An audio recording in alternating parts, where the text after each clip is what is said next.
खट्टा है कड़वा है?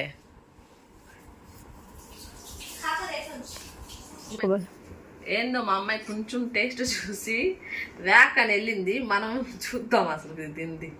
పండుగానే ఉంది, పచ్చిగా ఏమీ లేదు. फिर को काटू हाँ नहीं हो చూద్దాం టేస్ట్ ఎలా వండుతో. అసలు ఇదేంది ఎంత గట్టిగా ఉంది. వచ్చింది ఎందుకండి ఇలా ఉంది.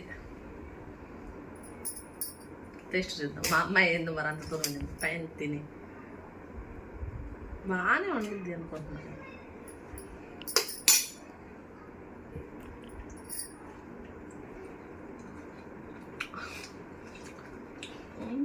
తీపి లేదు, పులుపు లేదు. అలా ఉందంటే तेल पिए सका ज्यादा लगता है नहीं కొంచెం ఆయిల్ ఆయిల్గా నూనెగా అనిపిస్తుంది.